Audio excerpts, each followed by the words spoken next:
আজ সবার নজর ছিল সুপ্রিম কোর্টের দিকে, কারণ 26,000 চাকরি সুতোয় ঝুলছে। সেই চাকরি বাতিল হবে কিনা, কি বলে সুপ্রিম কোর্ট? হাইকোর্টের রায়ে স্থগিতাদেশ দিয়েছে, স্থগিতাদেশ বহাল রইল চাকরি বাতিলে। সুপ্রিম কোর্টে চাকরি বাতিল মামলার শুনানি পিছিয়ে গেল। 3 সপ্তাহ পর মামলার চূড়ান্ত শুনানি। আপাতত বহাল থাকছে 26,000 চাকরি। কথা বলবো মৈত্রীর সঙ্গে। মৈত্রী, সুপ্রিম কোর্ট আজ কি জানালো? শুনানি পিছিয়ে গেল।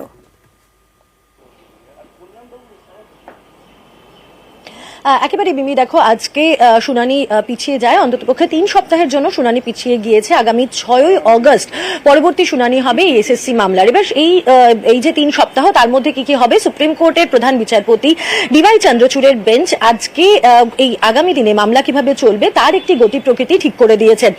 সেক্ষেত্রে যারা মামলার অংশগ্রহণকারীরা রয়েছেন, অর্থাৎ বিভিন্ন ক্ষেত্রে বিভিন্ন এসএলপি এবং রিট পিটিশন দাখিল করা হয়েছে।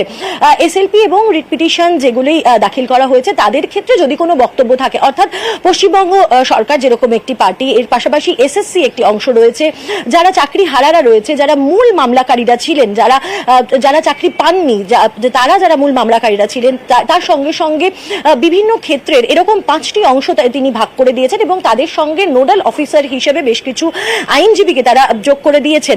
এই আইনজীবীরা কি করবেন, যে এই যে যারা মামলাকারীরা রয়েছেন, যাদেরকে বিভিন্ন ক্যাটাগরিতে ভাগ করে দেওয়া হয়েছে, তাদের তরফ থেকে যদি কোনো বক্তব্য থাকে এসএলপি বা রিট পিটিশনের পরিপ্রেক্ষিতে, কোনো যদি এফিডেভিট থাকে, সেগুলো তারা এফিডেভিট আকারে জমা দেবেন আগামী 2 সপ্তাহের মধ্যে।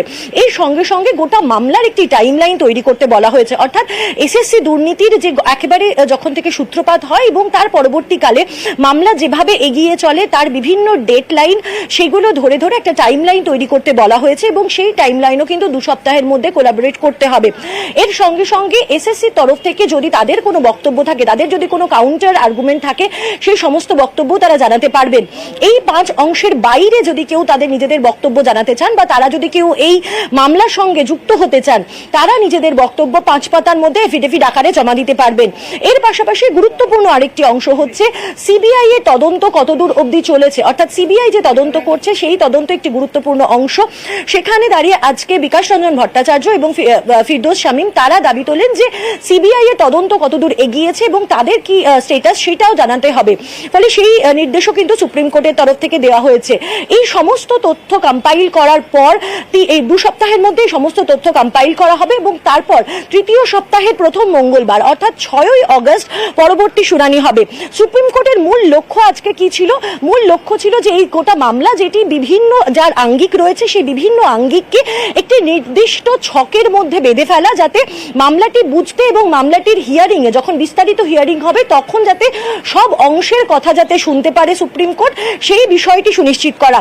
যদিও আগের বার অর্থাৎ 7ই মে যখন শেষ শুনানি হয়েছিল, তখন যে বিষয়টিতে গুরুত্ব দেওয়া হয়েছিল, অর্থাৎ যোগ্য এবং অযোগ্যদেরকে কিভাবে আলাদা করা হবে এবং কিভাবে আলাদা করবে এসএসসি, তারা এখনো পর্যন্ত কোনো সেই বিষয়ে যে তারা কোনো এফিডেভিট দেয়নি, সেই প্রসঙ্গও আজকের যে বক্তব্য ছিল পিটিশনারদের তরফ থেকে সেখানে তোলা হয়। ফলে এটাও দেখার রয়েছে যে এসএসসির তরফ থেকে কোনো বক্তব্য, অর্থাৎ যোগ্য অযোগ্যদেরকে কোনোভাবে আলাদা করা সম্ভব কিনা সে প্রসঙ্গে কোনো বক্তব্য তারা পেশ করেন কিনা, এবং এফিডেভিটে বিভিন্ন ক্ষেত্রদের থেকে, বিভিন্ন পক্ষদের থেকে কি কি বক্তব্য উঠে আসে। তারপর 6ই আগস্ট চূড়ান্ত শুনানি হবে এবং তারপর মামলার গতি প্রকৃতি সেদিকে এগোবে। যতদিন না পর্যন্ত সেই শুনানি হচ্ছে, খুব স্বাভাবিকভাবে এই 25,573 জন যারা হাইকোর্টের নির্দেশে যাদের চাকরি গিয়েছিল, তাদের চাকরির প্রতি যে চাকরি যাওয়ার পরিপ্রেক্ষিতে যে স্থগিতাদেশ ছিল সুপ্রিম কোর্টের, সেটাও বহাল থাকলো। মিমি, ধন্যবাদ মৈত্রী। আমরা শুনবো মামলাকারীদের আইনজীবী ফিরদৌস শামীমের বক্তব্য।